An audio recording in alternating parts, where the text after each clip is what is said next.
ایسی ہیبت طاری ہوئی ہے کہ 6,000 فوجی جو اس گریزن کا حفاظت کر رہے تھے بھاگے ہیں اپنا سامان توڑ کے. اندر جہادی گھسے ہیں، خود کش حملہ آور گھسے ہیں. کہ اسلم بیگ جو آرمی چیف تھا پاکستان فوج کا، وہ کہتا ہے کہ اسرائیل کو ٹارگٹ کرو، اتنے راکٹ مارو کہ اس کا ایئر ڈیفنس سسٹم ناکارہ ہو جائے. لاکھوں کی تعداد میں تمہارا دماغ پھٹ جائے گا.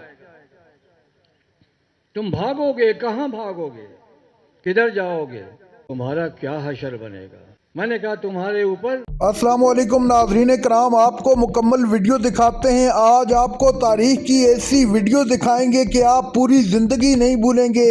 سابق آرمی چیف نے ایسا خطاب کیا کہ پورے ملک کو ہلا کر رکھ دیا. ویڈیو دیکھیے پھر اس پر بات کرتے ہیں. تمہارے اوپر ایک نہیں 5 مختلف سمتوں سے میزائل، راکٹ، ڈرون کے حملے ہوں گے. ایران سے، عراق سے، یمن سے، لبنان سے، حماس کی طرف سے، ہزاروں کی تعداد میں، لاکھوں کی تعداد میں. تمہارا دماغ پھٹ جائے گا. تم بھاگو گے، کہاں بھاگو گے، کدھر جاؤ گے. اور پھر میں نے کہا کہ ایک اور بھی ہتھیار اللہ نے ہمیں دیا ہوا ہے. خود کش حملہ آور تیار بیٹھے ہیں، وہ نکلیں گے. جیسے کہ آپ نے دیکھا ہوگا آج سے چند سال پہلے طالبان نے قندوز پہ حملہ کیا تھا. 3 طرف سے ایکسپلوسیو بھری ہوئی گاڑیاں آئیں اور انہوں نے فسینوں کو توڑ دیا. اندر جہادی گھسے ہیں، خود کش حملہ آور گھسے ہیں. ایسی ہیبت طاری ہوئی ہے کہ 6,000 فوجی جو اس گریزن کا حفاظت کر رہے تھے بھاگے ہیں اپنا سامان توڑ کے. میں نے کہا اس حملے سے 50 گنا زیادہ بڑا یہ حملہ ہوگا تمہارے اوپر. ہزاروں جو ہے خود کش حملہ آور تیار بیٹھے ہیں، تمہاری سرحدوں پر حکم کا انتظار ہے. یہ حقیقت ہے، یہ خوف ہے اسرائیل کے دل و دماغ پہ. وہ جنگ نہیں چاہتا، وہ چاہتا ہے کہ کس طرح سے اپنی سازشوں میں امریکہ کو شامل کر کے دنیا اسلام کو نقصان پہنچاتا رہے. اسی طرح کا ایک واقعہ ہوا 2007 میں. وہ یہ کہ ایران اور اسرائیل کے درمیان کافی تلخیاں تھیں اور یہ ڈر تھا کہ اسرائیل حملہ کر دے گا. میرے پاس ایرانی آئے، میں نے ان کو بتایا کہ دیکھو تمہارے پاس تمہاری صلاحیتوں کے علاوہ راکٹ ہیں، ان کو استعمال کرو، اتنی تعداد میں استعمال کرو کہ اسرائیل کا ایئر ڈیفنس سسٹم جو امریکہ سے انہوں نے خریدا ہے، جس کو ایئر ڈوم کہتے ہیں، اسٹیل کا بنا ہوا ایک اوپر شامیانہ لگا ہوا ہے کہ جس کو توڑنا مشکل ہے. یہ خبر امریکہ تک پہنچی. جنگ سے 5 دن پہلے واشنگٹن پوسٹ کے اخبار میں خبر آتی ہے کہ اسلم بیگ جو آرمی چیف تھا پاکستان فوج کا، وہ کہتا ہے کہ اسرائیل کو ٹارگٹ کرو، اتنے راکٹ مارو کہ اس کا ایئر ڈیفنس سسٹم ناکارہ ہو جائے. برملا اعلان تھا. 5 دن بعد جنگ ہوتی ہے. یہی ہوتا ہے، اتنے راکٹ برستے ہیں کہ اسرائیل کے لوگ پریشان ہو کے گھروں کو چھوڑ کے باہر میدانوں میں نکل جاتے ہیں. کچھ بھاگ کے جا کے سائپرس میں انہوں نے پناہ لی. امریکہ نے چند جہاز لا کے گلف میں کھڑے کر دیے جہاں وہ لوگوں نے آ کے پناہ لی. یہ حالت تھی صرف حزب اللہ کے حملے سے.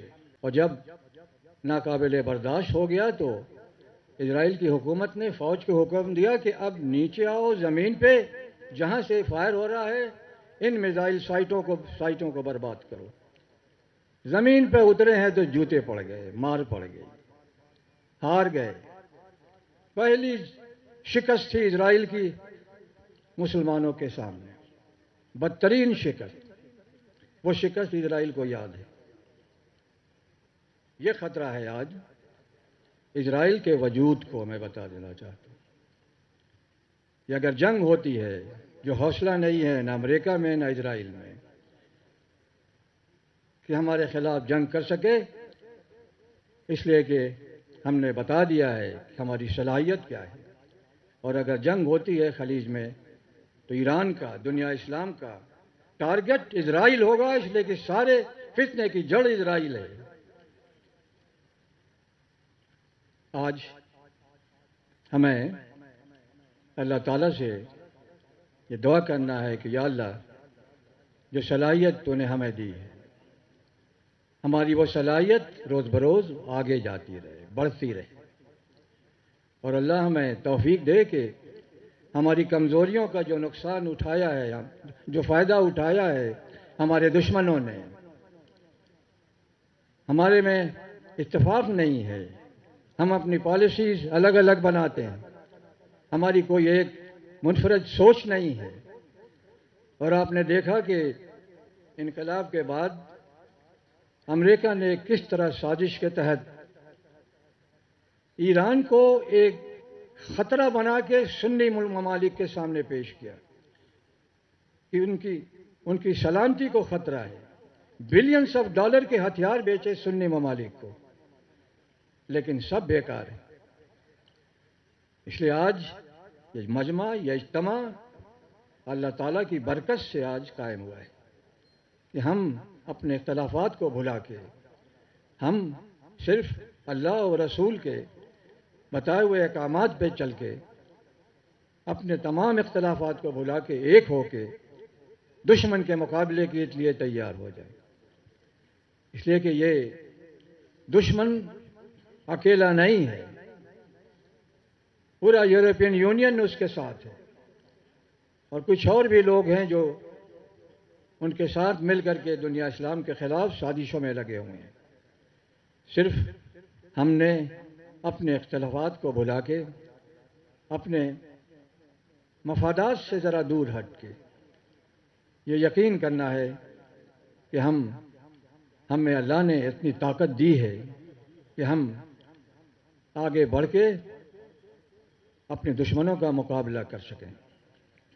اور آج اس اجتماع کے حوالے سے میں وہ پیغام دہرانا چاہوں گا جو میں نے 1988 میں جب جنرل ضیاء کا انتقال ہوا اور اللہ نے مجھے آرمی چیف کی کرسی پہ بیٹھایا، پورے ملک کا اقتدار میرے ہاتھوں میں تھا، لیکن وہ امانت تھی ہمارے عوام کی، لوگوں کی۔